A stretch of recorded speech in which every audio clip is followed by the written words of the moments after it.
vida, longa vida. Te desejo a sorte de tudo que é bom, de toda alegria ter a companhia, colorindo a estrada em seu mais belo tom. Então vamos começar, né, gente? Nada melhor do que começar te desejando tudo isso que a Flávia Venceslau desejou para todos nós. Baita poeta. Música dela. Ela faz, ela canta, ela toca. Baita artista. E precisamos nos reinventar e desejar tudo de bom, porque a vida continua e a gente pode fazer desse ensino remoto uma coisa bem bacana. Juro que eu estou tentando fazer o melhor aqui, de coração, e apesar de que no início eu vou tomar bastante surra aqui, eu estou mexendo em vários instrumentos aqui, ferramentas que eu nunca mexi na vida. Eu ainda nem aprendi a olhar para a câmera, para falar a verdade. Mas vamos lá. Essa nossa aula introdutória, ela é uma aula zero, é como se fosse, né, um extra, né, para a gente poder só dar algum encaminhamento do como vai funcionar a nossa disciplina. E, portanto, nós vamos deixa eu fazer a Flávia ficar um pouquinho mais baixinha para não atrapalhar a gente. Então essa aula introdutória, na verdade eu vou falar um pouco sobre o roteiro de estudos, e vou pegar dois elementos que seria conversado um pouco numa primeira aula, para a gente poder situar, né?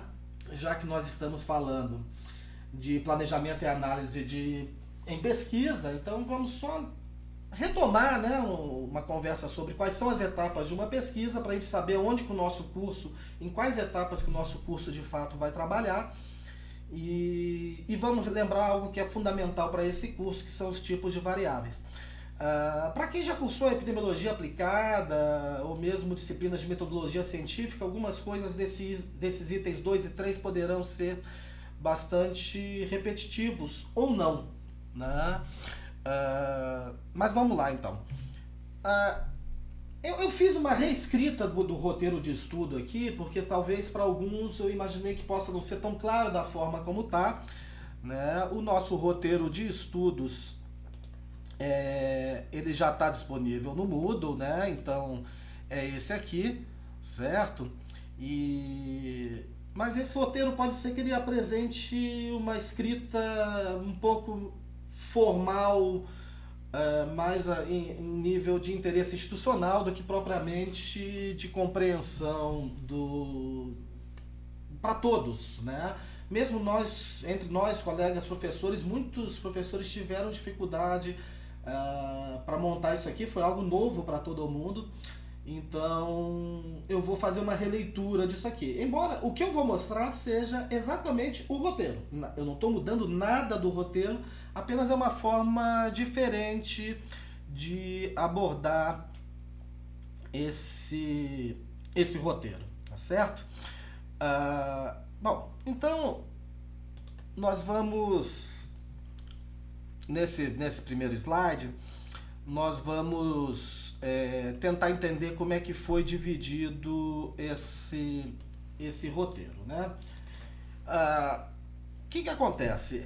Eu dividi aqui, fiz uma linha do tempo, onde cada pedaço desse, tá, é uma semana, tá certo? Então cada pedacinho desse aqui é um intervalo de 7 dias, né? Não necessariamente uma semana de domingo a domingo, né? Mas um intervalo de 7 dias, né? Então esses traços aqui são as nossas quartas-feiras, que nós teríamos as aulas presenciais, tá? Eu programei a disciplina de maneira que a gente tenha a proposta de encontros síncronos a cada 15 dias, tá? Entendendo que nos intervalos, nas aulas que seriam nas semanas, né, que não vão ter encontros síncronos, seria o tempo dedicado para vocês fazerem os estudos de vocês. E na verdade, gente, a gente tem que entender desde já que a proposta de um ensino à distância, ele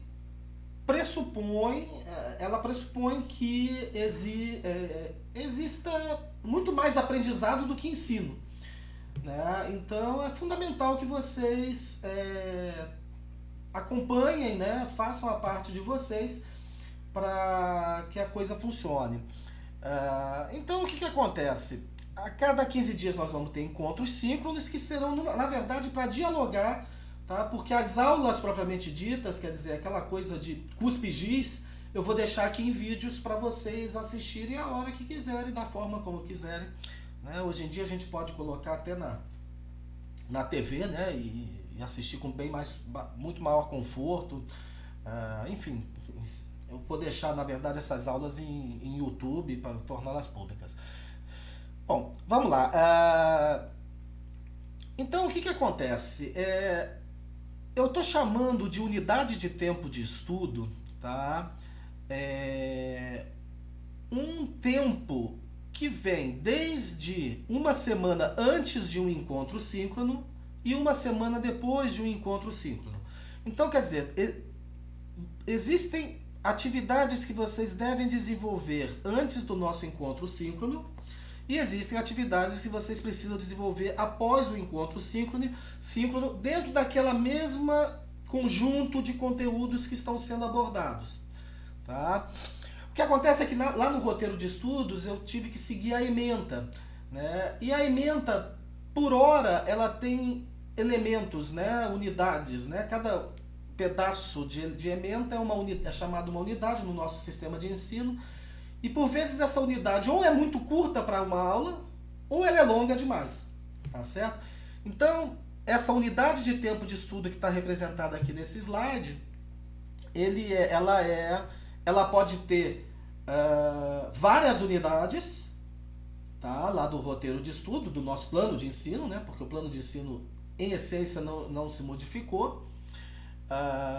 Ou ele pode, na verdade, ser pedaços de unidades. Tá certo? Dependendo da complexidade, né, e da extensão do conteúdo. Bom, o que se espera que vocês façam antes do encontro síncrono? Tá? Espera-se que vocês assistam a videoaula, quer dizer, seria então aquele momento que o professor tradicional estaria lá no quadro, né, e todo mundo ali quietinho ouvindo, né? É lógico que a gente costuma fazer isso muito mais dialogado, né? Mas enfim, então eu vou preparar essas videoaulas dessa forma. A aula é o conteúdo, é para quem precisa assistir a aula, né, para entender o conteúdo. E aí nós vamos ter exercícios que espera-se que vocês façam, tá, antes do encontro síncrono. Tá? Então, esses exercícios, eu preciso que vocês realizem esses exercícios, tá? Eles vão ser sempre baseados, obviamente, na videoaula, para que a gente possa, no encontro síncrono, trabalhar com esses exercícios. Então, eu espero que vocês já tenham minimamente tentado fazer os exercícios até o encontro síncrono. O encontro síncrono, então, seria um momento para debater esses exercícios, tirar dúvidas sobre esses exercícios. Tá certo? Além disso, espera-se que vocês façam, antes desses encontros síncronos, reflexões sobre o conteúdo. Quer dizer, você assistiu a videoaula, já sabe do que se trata, né? O conteúdo daquela quinzena, né? Daquela unidade de tempo de estudo. E aí você fazer reflexões sobre experiências que vocês já tiveram, tá? Seja na extensão, seja na pesquisa e seja no TCC de vocês, tá? Ou seja, mesmo em sala de aula, né? Quer dizer, vocês pensarem em que momentos vocês tiveram que usar elementos desse conteúdo que está sendo trabalhado, né? E fizeram diferente, ou fizeram de fato conforme a teoria que eu estou mostrando, a proposta que eu estou mostrando. Façam esse tipo de reflexão. Vão lá no projeto de extensão de vocês, no projeto de iniciação científica de vocês, que vocês fizeram, ou que pretendem fazer, né? Se você pode refletir ainda sobre aquele projeto que você gostaria de fazer. Poxa, como é que eu vou fazer com o meu projeto que eu estou pensando aqui? como é que eu vou pensar no delineamento dele no dia da aula, né? Naquela quinzena da aula de delineamento? Então, deixa eu centralizar um pouco mais. Então, essas reflexões que eu gostaria de vocês, na medida do possível, se vocês puderem anotar isso, para poder levar para o momento síncrono e vocês tenham uma participação mais ativa nesse movimento síncrono, vocês possam compartilhar entre vocês essas visões que vocês estão tendo de aplicação dos conteúdos, certo? Então, esse para mim é o verdadeiro principal, talvez, exercício que eu acho que a gente pode fazer para tornar os nossos encontros síncronos algo mais dialogado, né? Que possa ser mais ativo para todos nós, né? Senão, né? Se for para colocar uma pessoa só falando ao vivo na frente de uma tela, né? Ou a gente dorme ou a gente finge que está lá, né? Fecha a câmera e vai fazer a janta, né? Que nem está chegando a minha hora já aqui, já são 9h30 e eu ainda não jantei. Bom, e eventualmente vão ser propostas leituras, né? No próprio roteiro de estudo aparecem bibliografias, né? Que vocês eventualmente poderão querer fazer a leitura, tá certo? Mas as leituras, em verdade, aqui estão com um papel mais de algum aprofundamento na maioria das unidades, tá? Ou mesmo para esclarecer algo que eu não tenha conseguido deixar claro no nosso vídeo. Bom, e depois do momento síncrono, o que se espera?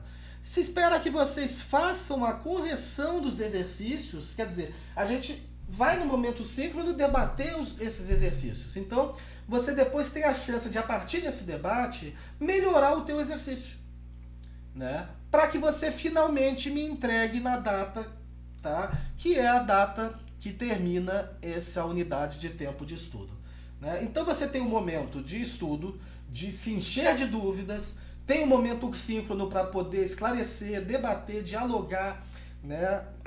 Lapidar esse entendimento que você teve, e depois do momento síncrono e com toda essa experiência acumulada com o nosso encontro, né? Você definir um trabalho, né, mais bem elaborado para vocês me mandarem. Então sempre vai ter pelo menos uma lista de exercícios para vocês me mandarem a cada unidade de tempo de estudo, tá? Bom, eu vou dar uma passada rápida então nas unidades para a gente ter uma ideia do curso como um todo. E a primeira unidade de tempo de estudo, então, ela encerra 3 unidades de estudos do roteiro. Então vão ser 3 videoaulas, tá certo? Assim, além das videoaulas, eu vou deixar sempre também essas apresentações de PowerPoint disponível para vocês, né? Mas então, essa primeira são 3 unidades de estudos. Por que eu coloquei? Porque a gente está partindo de um princípio que é uma continuidade da disciplina. E essas 2 primeiras unidades de estudo, delineamentos epidemiológicos e delineamentos experimentais, a gente já fez no REE. Tá? Peço desculpas para as pessoas que estão como ouvintes da disciplina e vocês vão ter que dar uma corridinha maior para poder atingir. Tá? Mas mesmo as pessoas que já fizeram a disciplina, que começaram a disciplina nesse semestre, disseram que seria bom a gente dar repetir isso aqui, então eu vou deixar também a critério.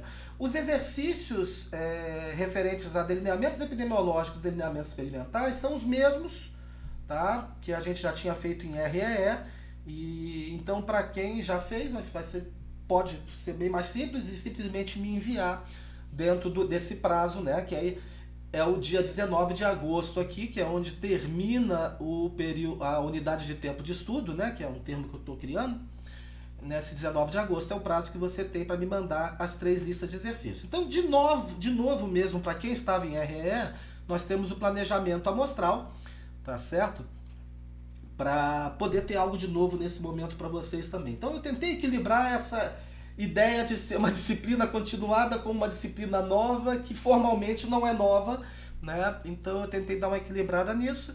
E aí eu estou sempre deixando aqui, né? Quer dizer, né, no que tange a essas unidades de estudo, todas as subunidades serão contempladas nessa unidade de tempo de estudo. Depois, na segunda unidade de tempo de estudo, nós vamos trabalhar com estatística descritiva. É importante saber que a estatística descritiva, quem fez a epidemiologia aplicada comigo não vai ver muita novidade, A novidade talvez seja aquela coisa mais individual, né? Porque a gente trabalha muito em grupo na disciplina de epidemiologia aplicada, e então vocês individualmente fazer exercícios, né? Lidar sozinhos com bancos de dados, né? Nesse momento, a partir daqui nós já vamos estar trabalhando completamente com o R e um banco de dados que eu vou fornecer para vocês. Eu vou deixar isso tudo em Moodle, né? E para vocês baixarem, e inclusive os scripts de R já todos já pronto, né? Embora eu recomende que você tente digitar um pouco no R para pegar o jeito que ele te ajuda a escrever, etc. No primeiro vídeo de estatística descritiva eu vou falar um pouco sobre isso.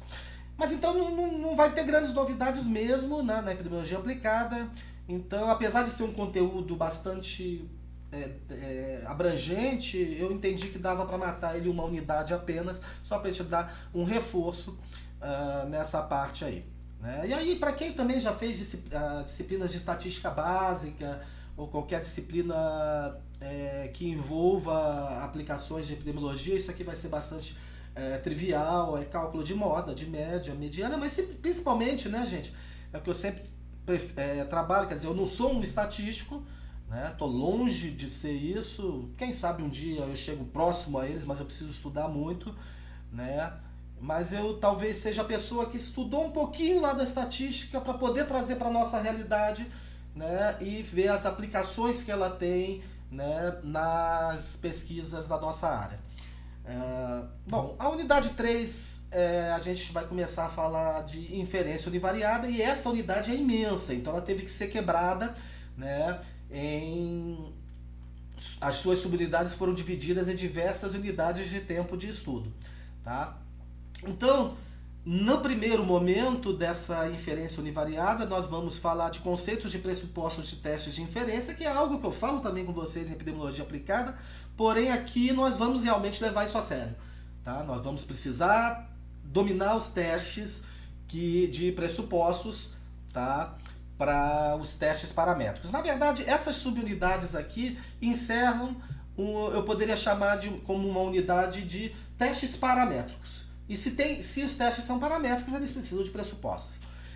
E aí nós vamos falar de análise de variância, que é uma coisa que vocês fizeram na disciplina de epidemiologia aplicada, a maioria de vocês.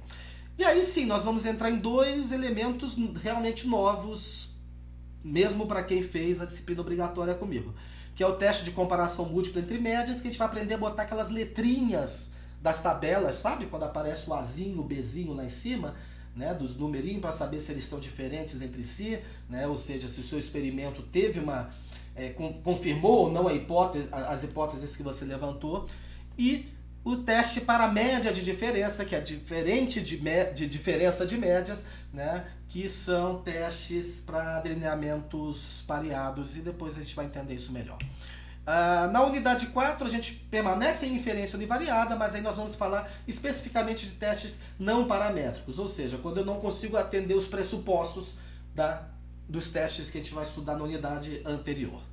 Tá? Então, Kruskal-Wallis, Mann-Whitney e Wilcox, eu acredito também que isso, a maioria das turmas acaba fazendo comigo na disciplina de epidemiologia aplicada. É porque é difícil eu garantir isso, porque cada disciplina é uma disciplina, porque ela depende dos dados que vocês coletam, e eu acabo direcionando o conteúdo teórico para a realidade dos dados que vocês coletaram. Então eu não sei, aí a gente tem aí alguns estudantes que fizeram no ano passado e outros estudantes que fizeram no ano retrasado, então não posso garantir que todo mundo já tenha visto esses testes não paramétricos. Na unidade 5 nós vamos ver análise de tabelas de contingência.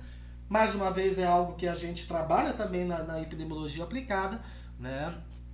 Mas aqui nós vamos ter alguns cuidados maiores para lidar com isso, e vamos trabalhar mais, principalmente a questão de exercícios mesmo, vocês aplicarem mais, né? E não ficar como na epidemiologia aplicada, que vocês acabam ficando apenas na questão do trabalho, né, em grupo, e aí divide as tarefas. Não, aqui você vai ter que dar conta de tratar uma tabela de contingência como um todo e todos os indicadores que derivam dela, tá certo?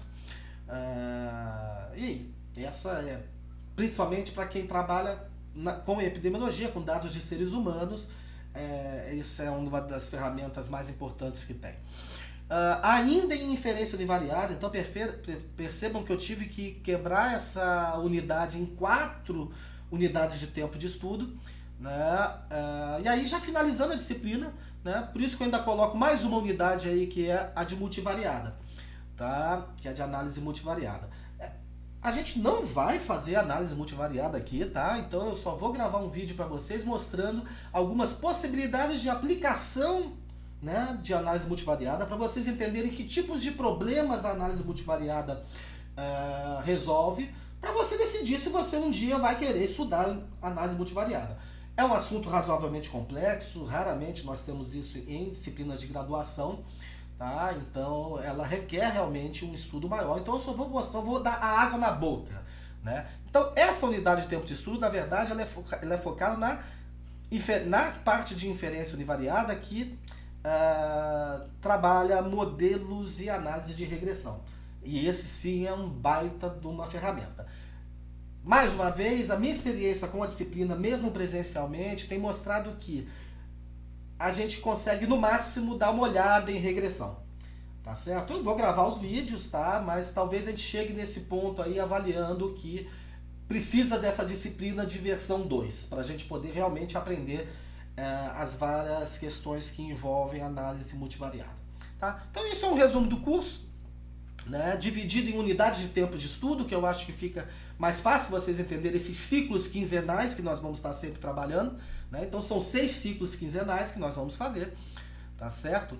E nada impede, né, lógico, né, gente, que vocês, caso entendam necessário, marcar encontros síncronos que não estejam previstos nesse cronograma. Isso é negociável, tá? Só precisa que vocês me avisem com alguma antecedência para eu poder me organizar. Bom, eu disse que eu ia fazer uma passada também em alguns elementos que vocês já viram em metodologia da ciência, né, em TCC1, ou mesmo na epidemiologia aplicada, mas eu acho importante a gente contextualizar isso, para a gente poder entender aonde que a nossa disciplina está situada. Quais são as etapas de uma pesquisa? Primeiramente, a gente elege um tema. Esse tema é porque a gente gosta dele, né? Ou principalmente porque ele é importante, porque é algo relevante. Imaginem agora o quanto que um tema sobre a Covid não é relevante, né? Sobre a Covid-19. Apesar de que, né, a gente tem que sempre discernir o que é a pesquisa que é de fato relevante e o que é a moda, né? Porque tá na moda agora pesquisar sobre Covid e tá saindo muita porcaria, para variar, né? Como que pesquisador tem a capacidade de produzir desconhecimento muitas das vezes, né? Então a gente está enxurrado de conhecimento produzido sobre Covid, mas na hora que você espreme, como toda ciência, tá difícil de tirar algo que a gente possa confiar, né? Muito bem, então o tema é o tema, é um assunto, né? Muito bem, uma vez eleito o tema, tá? Um tema é muito abrangente, por exemplo, eu falar, vou trabalhar com Covid, tá? Né? Por exemplo, né? A Thalita, né? Que quer trabalhar com a ansiedade em torno do uso de tecnologias. Isso é o tema, mas isso ainda não diz o que é a nossa pesquisa, isso ainda nos dá a pergunta... eu cliquei aqui, crente que é... Pronto. A pergunta da nossa pesquisa. A partir do tema, eu preciso delimitar uma pergunta de pesquisa. E lembre-se que a pergunta de pesquisa, a melhor que a gente tem, geralmente, ela é baseada numa causa e efeito, né? Por que a Covid mata mais idosos? Por que ser idoso causa, né, gera um maior efeito de óbito por Covid? Né? Então, eu estou dentro do tema Covid, mas eu delimitei um objeto, uma pergunta. Lembre-se, tudo aqui é em cascata. Se eu erro no início da minha pesquisa, eu vou errar para todo o resto, né? Então, qual é a parte mais importante de uma pesquisa, então, talvez? É onde que eu não devo errar? Na delimitação da pergunta de pesquisa. Cuidado com as perguntas abrangentes, né? As perguntas têm que ser muito claras, e tem que definir quem é causa e quem é efeito no seu trabalho, tá? Ou, no máximo, quando o delineamento é descritivo, aí nem sempre é tão clara essa relação causa e efeito. Muito bem. A partir da pergunta de pesquisa, eu posso propor hipóteses, Né? O que é a hipótese? Nada mais é que uma tentativa ingênua de responder a minha pergunta de pesquisa. Né?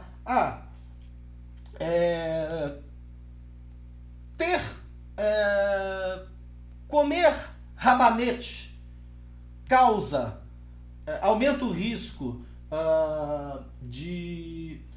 Comer rabanete aumenta o risco de toxinfecção intestinal? Causa comer rabanete. Efeito, a toxinfecção intestinal. Bom, antes de eu começar a minha pesquisa, eu posso definir uma hipótese. Pô, eu acho que isso aí não tem nada a ver. Eu acho que a minha pergunta é não, isso aí não aumenta o risco, nada. Tá? Então, quando você começa a tentar responder a pesquisa, você começa a ajeitar as coisas para sua análise de dados posteriormente. Então, a hipótese, ela pode ser algo bastante interessante. Pouca gente faz isso hoje, a verdade é essa. E há controvérsias, inclusive, se você pode traçar hipóteses em qualquer tipo de pesquisa. Né? Por exemplo, na pesquisa qualitativa, sim, vamos lembrar, né?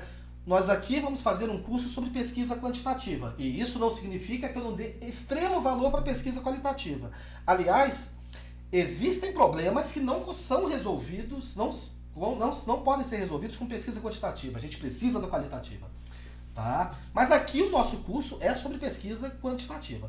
Na pesquisa qualitativa, há alguns pesquisadores que defendem que na pesquisa qualitativa você não pode ter nunca hipótese. Porque você tem que fazer uma observação e se espantar com tudo. Você tem que estar pronto para qualquer coisa. E qualquer hipótese enviesaria o seu olhar sobre a realidade. Certo? Então, essa questão de proposição de hipóteses nem sempre ela é possível ou necessária ou até mesmo bem-vinda. Uma coisa também que pouca gente faz, geralmente não há tempo para isso, mas seria o ideal, uma pesquisa bem construída, uma pesquisa bem elaborada, ela requer um estudo piloto. O que é um estudo piloto? É um ensaio geral da pesquisa. Você faz tudo o que você faria na pesquisa, certo? E vê o que dá. Tá? Só que numa dimensão bem menor, de tempo e de amostra e etc. Tá? O estudo piloto é extremamente útil para você ver se os seus instrumentos de coleta de dados estão calibrados. Né? Um questionário, a gente elabora um questionário e acha que ele está perfeito. Na hora que usa, que a gente vê que ele está uma merda. Né? Então, isso a gente viveu na epidemiologia aplicada. Lembra que eu falo para vocês? Vamos errar, gente. Né? Então depois eu falo, a gente não vai usar esses dados para nada. Não vamos nada, porque a gente vai usar aqui nessa disciplina. Eu uso esses dados pra caramba que vocês geram nas disciplinas. Né? Não para fins de pesquisa. Aliás, peço para todos que não usem isso para fins de pesquisa, tá? Isso seria até ilegal e antiético. Tá? Mas, então, o estudo piloto é quando você, né, testa os seus questionários, testa os seus equipamentos, sua balança, né? É quando você vai ver se os seus protocolos de análise no laboratório estão corretos. Né? E o legal é que o estudo piloto gera dados que são extremamente úteis para você definir daqui a pouco o planejamento amostral, o delineamento do teu estudo. Tá? Então o estudo piloto gera dados, não para a sua pesquisa, mas para o planejamento da sua pesquisa. Então vale a pena fazer estudo piloto. Sempre que puder, pensa no seu cronograma de pesquisa um tempinho para o estudo piloto. Tá certo? Se você vai fazer estudo com seres humanos, você já... Não, pô, eu vou ter que coletar dados de 1000 estudantes, você ainda quer que eu faça coleta de dados de estudo piloto? Sim, coleta uns 30, que vai te ajudar demais. Vai te ajudar demais. Muito bem. A partir do momento que eu já fiz isso tudo, aí eu vou elaborar meu projeto propriamente dito. Né? E elaborar um projeto é escrever mesmo. E aí eu falo, bom, eu escrevo pra quê? Só pra mandar pro comitê de ética? Só pra mandar pro professor da disciplina? Só pra agradar meu orientador? Não, gente. A elaboração de um projeto, porque a escrita é um momento de reflexão, tá? Então, eu já tive muito prazer em escrever projetos, né? Porque quando você escreve um projeto, você para de fato para pensar na sua pesquisa, você começa a olhar e você chega no final, pô, isso aqui ficou no lugar errado, isso aqui está num tempo errado, isso aqui está mal pensado, eu preciso me debruçar mais sobre esse ponto. Então, a elaboração de um projeto, escrever um projeto, vale a pena. Tá? Por mais que você... mas eu já sei o que eu quero fazer, tá tudo aqui na minha cabeça. Escreve. E outra coisa, né? Quando você escreve o projeto, elabora o projeto, você dá a chance de sistematizar melhor conversas sobre o projeto. Então, não é à toa que, por exemplo, você tem as qualificações em mestrado e em doutorado. Quando você submete o seu projeto, não é ainda a sua dissertação nem sua tese, você submete o seu projeto para uma banca. E a banca vai te mostrar, com aquele olhar, né, externo, que é muito importante, né, em todo o trabalho, vai te mostrar, ó, você vai se dar mal aqui, é melhor você melhorar isso aqui, né? Então você permite esse diálogo. Bom, uma vez o projeto pronto, você tem que partir para o treinamento, né? O que é o treinamento? Você tem, principalmente quando você trabalha em equipe, na maioria das vezes as suas pesquisas são em equipe, né? Você tem que treinar as pessoas, principalmente para coletar os dados, para digitar os dados, para validar os dados, certo? Então é aquela hora que você vai alinhar que tudo vai funcionar bem na hora, de fato, de começar a coletar os dados propriamente dito. E aí, é aquela coisa, né? A coleta de dados na pesquisa com seres humanos, né? Na pesquisa epidemiológica, provavelmente a fase que mais demora, né? Então você tem que, quase sempre você raciocina todas essas etapas aí em torno de um período de coleta de dados que você vai precisar e envolve com o resto do tempo, tá? Então a coleta de dados realmente é uma fase crítica. No laboratório nem sempre, né? Muitas das vezes, por exemplo, uma coleta de dados para uma análise de composição centesimal de alimentos, às vezes você faz em 24, 48 horas, né? Bom, depois da coleta de dados eu passo para o processamento de dados, que, lembrando, é diferente de análise de dados. Eu coloquei essas duas etapas como coisas diferentes, tá? Quando eu falo em análise de dados pulando para a etapa seguinte, é a estatística. É o que nós vamos principalmente aprender aqui, tá? Então, dentre essas etapas de pesquisa que estão aqui, tá? A que nós vamos trabalhar principalmente nessa disciplina é o item 5 e o item 9. Tá? Nós não vamos coletar dados, nós já fizemos isso lá na aplicada. Nós não vamos processar dados, eu vou dar um banco de dados já totalmente processado para vocês. Nós vamos pensar um pouco nas questões que envolvem a elaboração de projeto e nós vamos fazer muito análise de dados. Mas então o que é o processamento? O processamento é aquela fase que você digita os seus dados, se você coletou em papel, né? Você não vai conseguir analisar, fazer análise estatística com papel de questionário. Então o processamento de dados muitas das vezes envolve a digitação de dados, a validação de dados, né? Geralmente a gente digita, né? O correto é digitar sempre no mínimo em 2 pessoas digitando o mesmo dado para você poder validar, né? Deixa eu botar essa câmera mais para mim, para você poder validar os dados. E o processamento de dados é toda aquela etapa que você constrói as variáveis que de fato são analisáveis, né? A maioria de vocês já teve a chance de trabalhar com questionários como o ASSIST, para coleta de dados sobre tabagismo, álcool e outras drogas, ou mesmo o questionário que a gente tem usado do Guia Alimentar, né, para consumo alimentar. Esses questionários, eles não te dão variáveis prontas, você tem que pegar esse questionário, fazer alguma soma, né? Por exemplo, o questionário do DSM, né, para medir ansiedade e depressão, né, eles são 16 perguntas, mas essas perguntas, cada uma delas não são uma variável ainda. Elas são na hora de coletar dados, mas eu preciso processar essas variáveis em uma variável única que represente aquela dimensão como um todo que eu quero, que é a depressão ou a ansiedade ou o consumo alimentar, né? Então é a hora que a gente cria aquelas variáveis de score, né, ou mesmo variáveis contínuas no caso do questionário de atividade física, e tem questionário para tudo que a maioria deles vai precisar de um processamento, a transformação. Um caso bem típico do processamento de dados, né? Eu coleto peso e coleto estatura. Na maioria das vezes, a análise de dados da variável peso isoladamente ou da variável estatura serve para alguma coisa? Não. Na maioria das vezes eu tenho que processar essas duas variáveis, transformando essas duas em uma única chamada IMC, e aí sim eu posso começar a fazer análises, né? Outras coisas que a gente faz no processamento de dados são categorização de variáveis. Às vezes eu realmente preciso transformar uma variável que era contínua em categórica, e para quem não está entendendo bem o que eu estou falando, já eu vou falar dos tipos de variáveis. Bom, e por fim a gente termina uma pesquisa comunicando a pesquisa, quer dizer, Se a pesquisa é um conhecimento gerado, ela só faz sentido se ela se tornar coletiva. Né? Então, para isso, eu preciso comunicar. De novo, a forma mais comum é a escrita. Né? A comunicação, chamada comunicação científica, que é o artigo, né? Principalmente o artigo científico, mas pode ser também um capítulo de livro, ou um livro.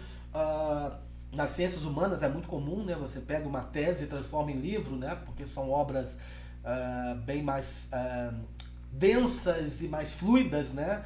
Na nossa pesquisa quantitativa, isso é muito chato ler uma pesquisa quantitativa, né? Não dá um livro, é muito complicado falar disso. Mas nas ciências humanas, nas pesquisas qualitativas, geralmente teses, dissertações se transformam em livros, porque ela tem uma leitura uma forma de escrita mais fluida, né? mais prazerosa, de fato, para se transformar num livro. E mais profundas, né? São análises mais profundas sob o ponto de vista teórico, então o texto faz sentido. A gente, na pesquisa quantitativa, na maioria das vezes, vai trabalhar com artigo. A gente vai trabalhar com artigo porque o que a gente precisa de objetividade é mostrar tabela e gráfico mesmo, concluir e vamos para o próximo. Tudo isso merece questionamentos, eu não vou fazer análises de valor nisso aqui agora não. Bom, e quais são os elementos do projeto de pesquisa? Porque eu disse para vocês que duas coisas que nós vamos fazer. A análise de dados e nessa disciplina a gente precisa tratar de análise de dados, beleza? É o grosso da disciplina. E precisamos falar também um pouco sobre elaboração de projetos. Né? E aí, o que tem num projeto de pesquisa? Tá? Porque a disciplina é de planejamento também. E às vezes isso aqui passa batido. Eu queria muito terminar isso em 40 minutos, mas eu só tenho mais 4. Talvez vai ficar um vídeo de 1 hora mesmo. E esse era o que eu esperava que fosse ficar curto. Mas eu vou aprender, tá, gente? Porque eu já falo muito. Imagina aqui, nessa luta aqui dessas novas ferramentas. Mas enfim, um projeto de pesquisa começa por uma introdução. Muita gente acha que isso aí é perfumaria, mas ele tem 3 grandes funções. A primeira delas, a delimitação do problema. Ora, as pessoas precisam entender o que é a sua pergunta de pesquisa. E ela não é simplesmente descrita num objetivo, ela tem toda uma história, tá? Ela tem toda uma relevância, né? Ela tem toda uma construção. Né?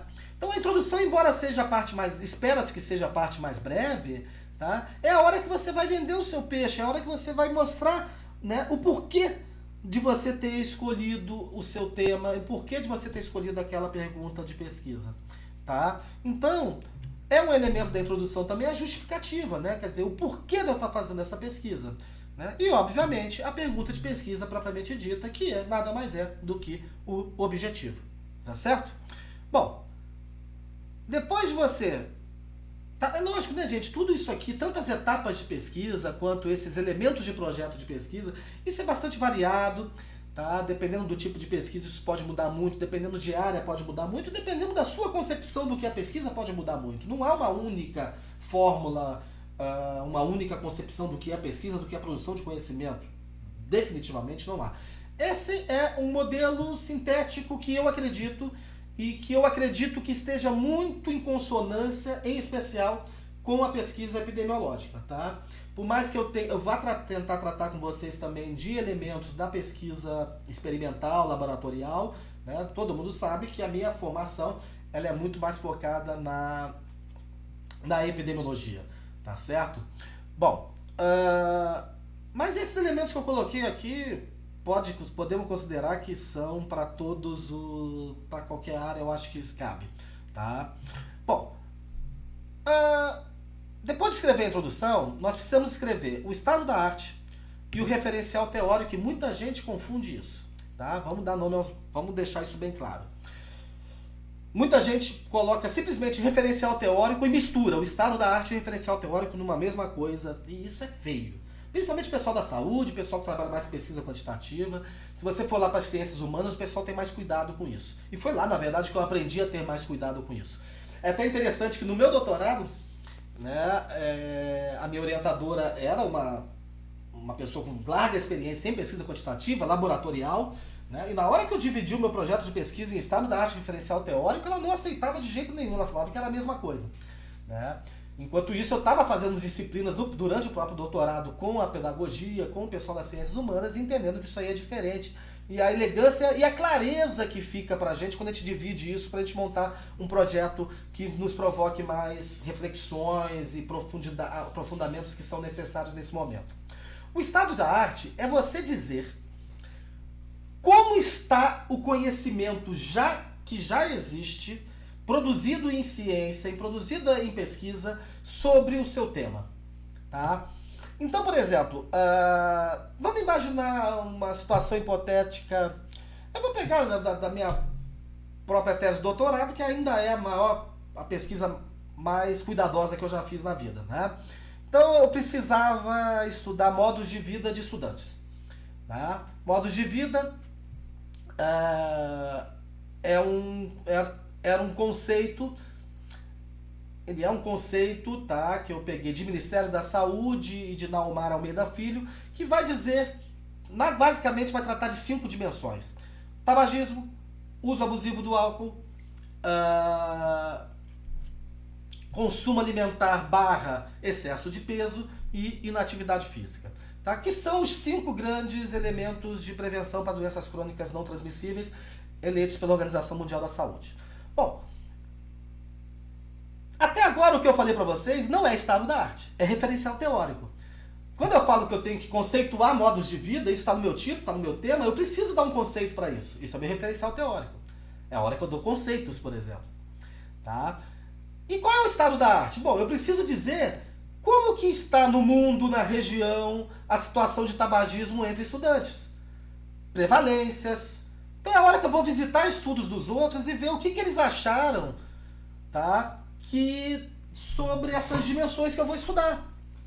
Tá certo? Então o estado da arte é mais ou menos aquela revisão bibliográfica que a gente costuma chamar, revisões sistemáticas, tá? Que é a hora que você vai pegar tudo aquilo semelhante que já foi feito com aquilo que você vai fazer e mostra os dados. Esse é o estado da arte, o estado do conhecimento, o estado desse conhecimento sobre esse tema que você vai trabalhar. E o referencial teórico? Para muitos, na área de ciências urbanas, inclusive, o referencial teórico já é parte do método. Tá certo? Porque, por exemplo, é no referencial teórico que eu vou deixar bem claro, tá? O que eu conheço sobre a amostragem, as fórmulas de amostragem. Ah, mas isso não é no método? Num artigo, sim. Pode ser. Tá? Mas o ideal, num projeto principalmente, essa é uma reflexão teórica. Tá? Eu tenho que ter decisões teóricas que vão implicar no meu método, do tipo, eu vou analisar o estado nutricional seguindo a classificação proposta pelo CISVAN, ou proposta por Aldori, ou proposta pela Organização Mundial de Saúde. Eu vou usar como padrão de referência, se eu estiver estudando crianças, eu vou usar os padrões de referência da OMS, ou vou usar o brasileiro de Santo André, ou vou usar o cubano. Percebe? São decisões que você toma, que já remetem ao seu método, né? Mas que você tem que deixar bem clara, porque é um referencial teórico que você está buscando, é um conhecimento consolidado. Tá? O estado da arte não necessariamente é consolidado, percebam essa diferença também. Né? O estado da arte é qualquer artigo. O cara achou lá em Pernambuco que a prevalência de tabagismo é de 20%. Beleza, isso está no meu estado da arte. Agora, o que é o tabagismo? O que eu vou chamar de tabagismo? Tabagista é a pessoa que fuma pelo menos 10 cigarros por dia? Ou é aquela que fuma pelo menos uma vez por semana? Ou eu vou chamar de tabagista aquela que fumou que seja um cigarro nos últimos 6 meses? Percebam, isso delimita os aspectos teóricos, os conceitos do meu trabalho. Então isso é referencial teórico. O que eu chamo de... são os conceitos, principalmente, tá certo? E conceitos que eu vou usar nos métodos. Bom, e aí vem a parte principal de um projeto de pesquisa, que é o método. O que deve ter no método? Bom, antes de mais nada, o delineamento. E aí nós vamos ter, logo como primeira aula, discriminar bem o que é o delineamento. Tudo, lembrando, hein? Tudo aqui está em cascata. Tu errou lá em cima, tu vai começar a errar. O delineamento prepara todo o método. Se tu errar na escolha do delineamento, teu método vai pro lixo. Provavelmente vai quase todo pro lixo, porque a coisa depende uma da outra. Então, primeira coisa, eu faço o meu delineamento. Depois eu defino o contexto. Tá? Eu estou usando aqui uma nomenclatura proposta pelo Strobe, tá? o Strobe, vou escrever aqui para vocês, o Strobe, ele é um consenso mundial para estudos observacionais. Ele te orienta para a escrita de estudos observacionais e aí acaba te orientando também para o planejamento. Então eles dizem que no método de um artigo escrito de forma padrão Strobe, tá? Ele deve ter, antes de mais nada, o delineamento, depois o contexto. E quem é esse contexto? Essa palavra às vezes fica meio fora de contexto aqui. O contexto é onde você vai definir o quando, né, e o onde será feita a sua pesquisa. Basicamente é isso. Tá? Isso é o contexto. Né? Então, quer dizer, quando que eu, né, no meu projeto, né, quando que eu vou fazer essa coleta de dados? Vai ser no inverno, vai ser no verão, vai ser numa data específica, né? E onde que serão coletados os dados? Né? Eu vou coletar dados de estudantes, eu vou coletar na fila da RU, ou vou coletar na fila de matrícula, ou vou entrar em sala de aula, né? Ou vou para o hall do V, certo? Então isso é o contexto, dá essa dimensão de espaço-tempo para a sua pesquisa, tá certo? E aí nós partimos para a amostra, né? Que a gente também vai ter uma aula então específica, eu não vou me alongar muito nisso, mas no caso do estudo epidemiológico, quem são as pessoas, né? Ou no caso do estudo experimental, que animais e quantos animais, que pessoas e quantas pessoas, né? Que alimento e quantos pedaços, quantos quilos desse alimento. Então essa é a amostra. Aí eu parto para minhas variáveis, tá? Então eu vou definir aqui não somente quais variáveis eu vou coletar, mas eu vou dizer já como que eu vou processar essas variáveis, tá certo? E eu vou dizer também o como que eu vou coletar essas variáveis, com quais instrumentos, tá certo?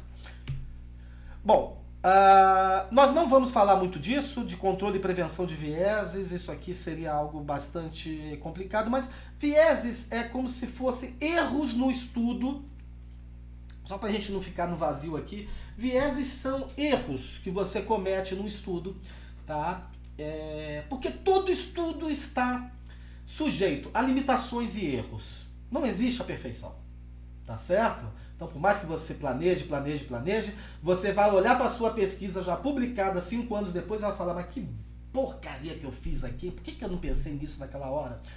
Então, e ainda existem erros que são, de certa forma, sistemáticos, eles são inerentes a determinados delineamentos. Gente, vieses é algo tão complicado que eu já vi autor dizer que conseguiu revisar mais de 80 tipos de vieses diferentes relatados só para a área de epidemiologia. Tá? Então, o viés é isso, é um erro, só que você tem que prever, porque você tem técnicas de prevenção desses erros, porque tem erros que já são esperados. Toda pesquisa já tem uns erros que, pela experiência, né, de vários outros pesquisadores, já mostraram, ó, esse erro acontece pra caramba, e talvez se você fizer isso, você previne ou pelo menos atenua esses erros. Tá? Um exemplo de viés, por exemplo, viés de seleção. Tá? Isso a gente vai discutir um pouco, de certa forma, lá quando a gente falar de amostra, tá? Que é na hora de eu escolher as pessoas, né, que vão participar do meu estudo, sem perceber, às vezes, eu não consegui garantir a aleatoriedade. Eu não consegui garantir o sorteio. Né? Eu acabei induzindo, de certa forma, essa escolha de amostra. Isso é um viés, de certa forma, grave. E ele tem métodos de se prevenir. Bom, e aí, óbvio, você vai ter que dizer nos teus métodos os métodos estatísticos, mas cuidado com isso, desde já vou dizer, a gente vai ver aqui, né, que muitas das vezes não é possível você prever na íntegra que análise estatística você vai fazer em fase de projeto. Por quê? Porque as minhas opções de testes estatísticos, de métodos estatísticos, muitas das vezes é uma consequência, é uma escolha baseada na natureza dos meus dados. E eu não tenho os dados ainda, eu estou elaborando o projeto. Se eu só estou elaborando o projeto, eu não tenho meus dados. Eu não sei ainda, por exemplo, se meus dados, se as minhas variáveis de resposta são normais ou são assimétricas. Então, muito cuidado. Eu vejo muita gente às vezes escrever essa parte de um projeto de pesquisa, escrever assim, eu vou fazer teste de Tukey para testar minhas médias. Não faz isso não. Porque somente os teus dados, depois que eles estiverem na tua planilha, na hora que você começar a analisar, é que você vai saber se você pode fazer um teste de Tucker ou, na verdade, os dados têm uma natureza que exigem que você use, por exemplo, um teste de Duncan ou um teste TED-Student mais simples. Tá? Então, a gente tem que dizer sim o como nós vamos fazer o nosso método estatístico, mas ele, no meu entender, a forma ideal de prever num processo de projeto, de pesquisa, não é no artigo lá, na comunicação. Na comunicação eu digo exatamente que análise eu fiz, ponto. Né? Mas numa fase de projeto, eu acredito que a forma ideal de escrever os métodos estatísticos é bem diferente do que a maioria tem feito. Tá? Então, evita de falar, vou fazer uma análise de variância. Você não sabe. Na hora que você pega seus dados, os pressupostos não permitem isso, você vai ter que fazer testes não paramétricos. Ao longo do curso, vocês vão entender essa dificuldade. Então, as decisões finais sobre os métodos estatísticos que eu vou utilizar, eu só consigo tomar no momento que eu tenho os dados propriamente ditos.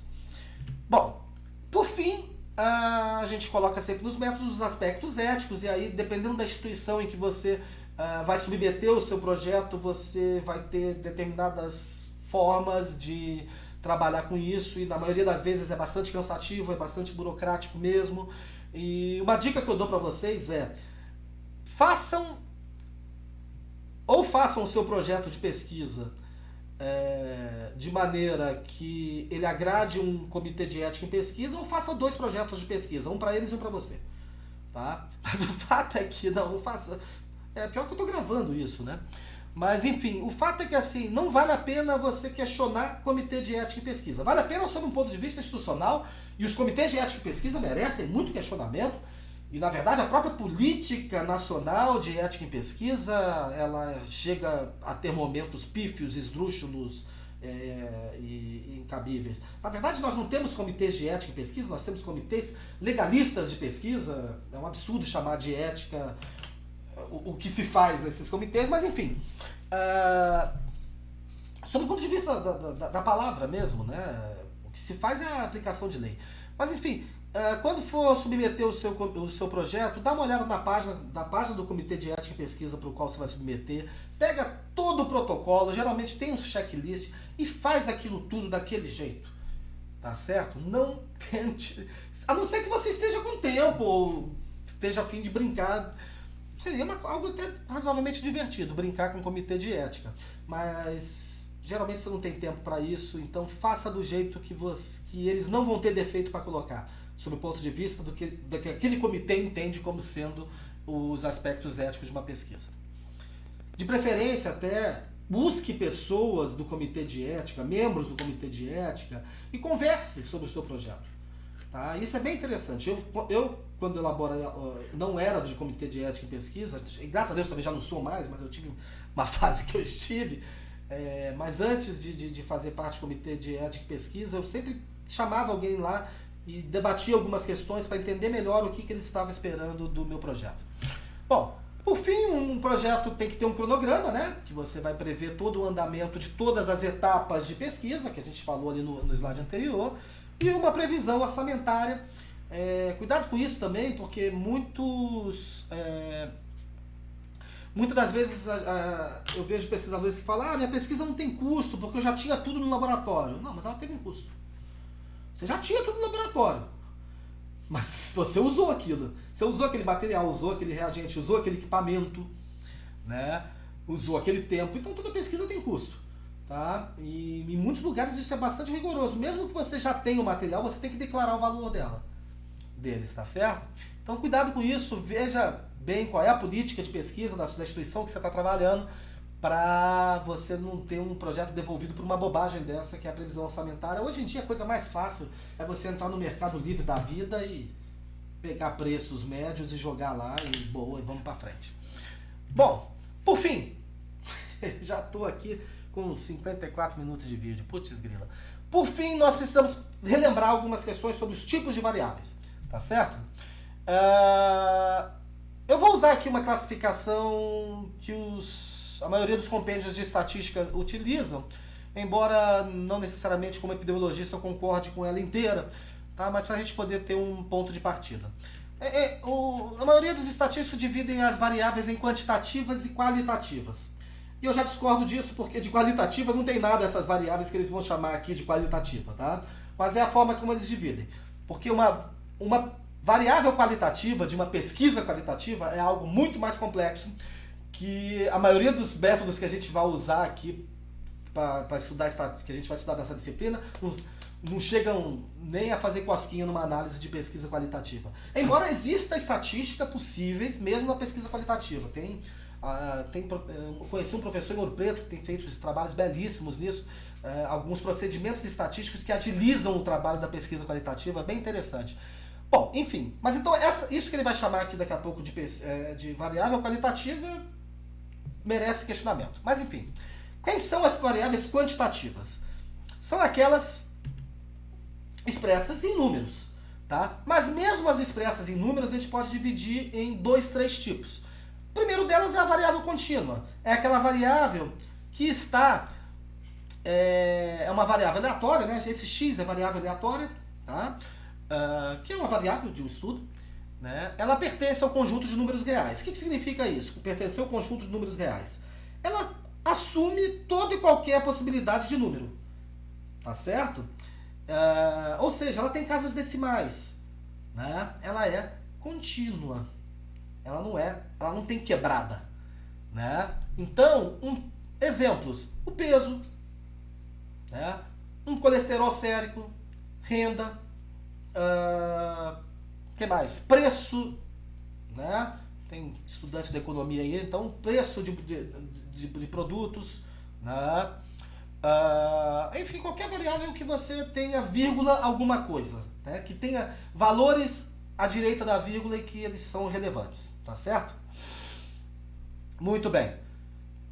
Ainda das quantitativas, as variáveis discretas. As variáveis discretas são as variáveis que pertencem ao conjunto dos números inteiros.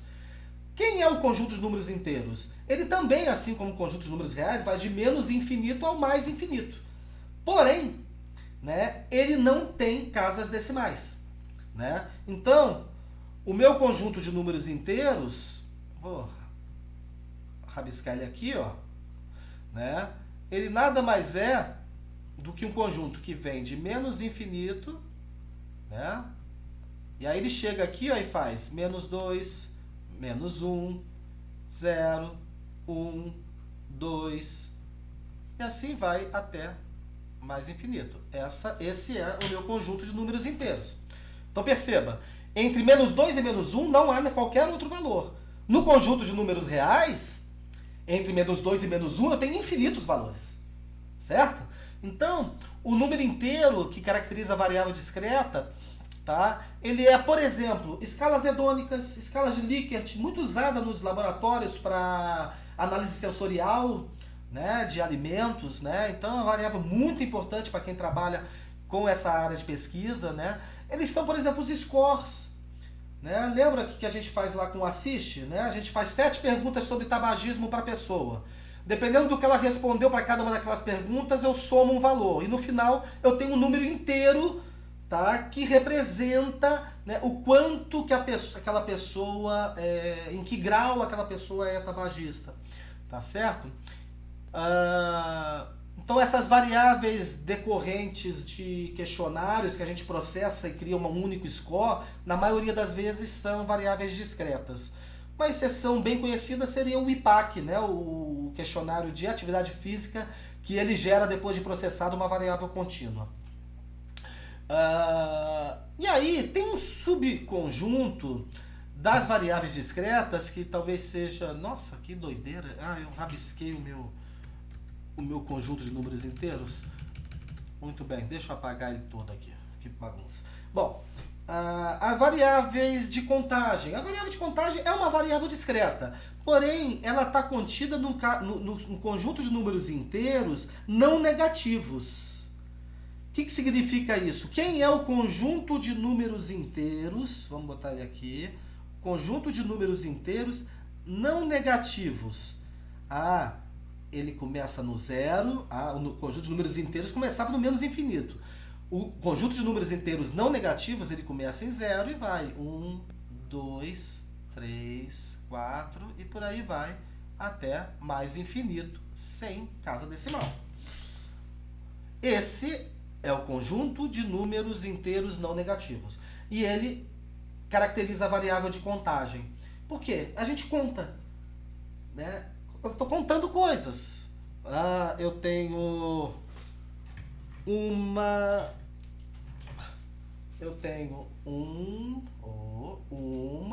duas, 3 canetas. Essa variável, então, vai receber 3. É contagem mesmo, né? Aquilo que a gente aprende desde que a primeira experiência matemática, talvez todos nós tivemos, toda criança tem, é a contagem, tá? E aí, lógico, a contagem não pode ser negativa, né? Contagem de objetos, né? Então, aqui, no caso, a contagem de objetos, coisas, pessoas, tá certo? Então, por exemplo, né, eu coloquei aqui dentes cariados. É uma variável de contagem. Número de dependentes numa família. Número de filhos, né? Quantas vezes o ratinho suspendeu a pata, né? Aquele experimento terrível que fazem, né, com anti-inflamatórios, né? Bota o ratinho na chapa quente, né? Conta um tempo, né? E vê quantas vezes ele sentiu a dor, né? Quantas vezes ele levantou a pata, né? O pessoal usa isso para testar analgésicos, testar anti-inflamatórios. A vida no laboratório é dura. Só para não parecer também totalmente ignorante, meu mestrado eu fiz em ambiente de laboratório, eu fiz experimento com coelhos. Aí o meu orientador obrigou a matar os coelhos, aí eu fugi. Porque a gente ia pegar os coelhos e soltar no meio do mato, ele não deixou, porque realmente parece que não podia. E aí ele falou que ia matar de qualquer jeito, e eu fugi, eu não assisti a carnificina não. Eu sou meio frouxo para isso mesmo. Mas enfim, então... A variável de contagem nada mais é que uma variável discreta, ela vai ter um comportamento estatístico muito semelhante, tá? Mas em alguns momentos elas merecem uma classificação específica, tá certo?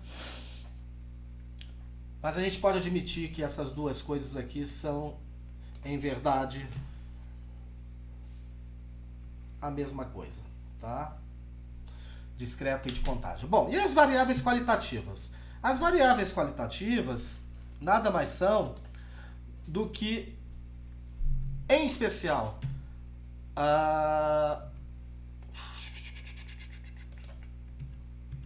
deu ruim. Bom, as pesquisas qualitativas, tá? Desculpa, as variáveis qualitativas, tá? Então nós temos as categóricas, tá? Então, por exemplo, estado civil, né? Então eu atribuo para essa variável, né, se a pessoa é solteira, é casada, é viúva, é divorciada ou outros, né? No meu banco de dados, geralmente até eu vou codificar isso, né, como 1, 2, 3, 4, 5, mas eu não posso afirmar que casado vale mais do que solteiro. E não vale, né? Nem vice-versa. Então esses números são apenas códigos que poderiam ser estrelinhas, bolinhas ou letrinhas, tá certo? Então por mais que eu codifique a minha variável categórica com números, e é o ideal de se fazer, pelo amor de Deus, façam isso na hora de digitar, de processar os seus dados, mas elas não valem números. Eu vou ter que dar um tratamento, e aí o tratamento estatístico para ela de antemão é totalmente diferente de uma variável contínua. Então exemplos que eu coloquei aqui, o estado civil, a cor da pele, né? Bom, um tipo especial de variável categórica que é muito importante, principalmente para a epidemiologia e para quase toda a pesquisa, são as variáveis que os estatísticos chamam de binária e os epidemiologistas chamam de dicotômica, tá? Ela é uma variável categórica que só tem 2 categorias. Percebam que quando eu falei de estado civil, eu falei em 5 categorias, né? Casado, solteiro, divorciado, viúvo e outros, tá? Isso não pode ser uma variável binária, porque ela tem 5 categorias. A variável binária só pode ter 2 categorias. Então percebam, óbito, a pessoa ou morreu ou não morreu, certo? A variável binária para os estatísticos, tá? Os epidemiologistas gostam muito de chamar de dicotômica, mas é a mesma coisa. Quando você vê dicotômica nos livros de epidemiologia, eles estão falando sobre variáveis binárias, tá? Nós vamos usar aqui mais o termo binário, porque ela fala o bi, né? Se bem que o dicotômica tem o di, né? Mas assim, enfim, eu aprendi a mexer mais nisso aqui, foi com estatístico do que com epidemiologista, então eu vou seguir a nomenclatura deles. A variável binária na verdade, ela responde a perguntas que permitem a resposta em sim ou não. É a máxima da dialética aristotélica que a gente tem, né? Ou é ou não é, ou sim ou não. Lembre-se que o teu computador agora, aí, o teu celular, o teu tablet, a tua TV, ela está baseada nisso, tá? Essa parafernália eletrônica que a gente usa, né, de computadores, etc., na verdade, eles só são capazes de processar duas coisas. Ou é ou não é, ou está aceso ou está apagado, ou está ligado ou desligado. Então é a variável mais fundamental que o ser humano consegue trabalhar e faz coisas fantásticas com ela. Então a pessoa é tabagista ou não é? Tá? Então essa variável vai ser muito importante. É importante te lembrar que sempre que for codificar uma variável binária ou dicotômica, lembrando que a gente não vai falar, não faz parte dessa disciplina falar de processamento, de digitação de dados, mas de vez em quando eu vou ter que lembrar alguns toques que são fundamentais. Sempre que você codificar uma variável binária, presta atenção, você vai atribuir 0 para o não e 1 para o sim. 0 para não, 1 para sim. Faça isso que você vai agradecer lá na análise. Tá certo? Por fim, e essa aqui é extremamente polêmica, a variável ordinal, que a maioria dos estatísticos classificam como qualitativas, mas você vai ver em muito livro de epidemiologia os autores dizerem que o ordinal nada mais é do que uma variável discreta. E de fato, ela tem as suas semelhanças. Para estatísticos puristas, você tem que lidar com variável ordinal quase como se você estivesse lidando com uma variável categórica. Na epidemiologia, nós trabalhamos com variáveis ordinais como se elas fossem discretas ou contagem. Mas quem é essa ordinal, afinal? Ela é uma ordinária, porque ela tem traços de variáveis qualitativas e tem traços de variáveis quantitativas. Uma coisa que já chama atenção, a variável ordinal,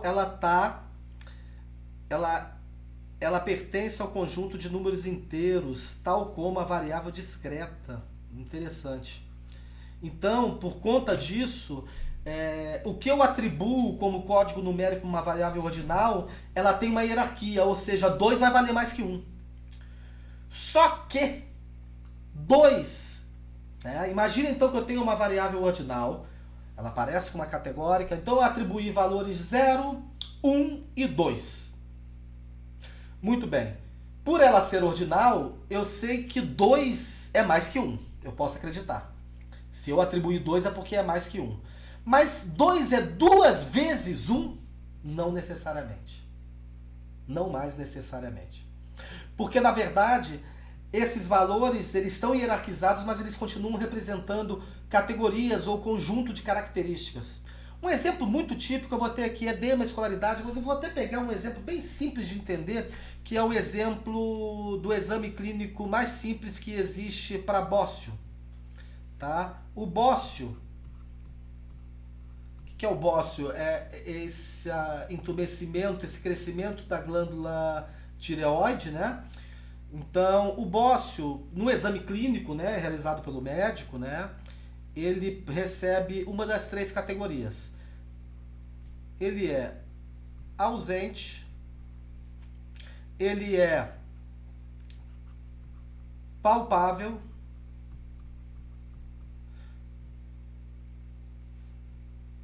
e ele pode ser visível. Percebe que há uma hierarquia nisso?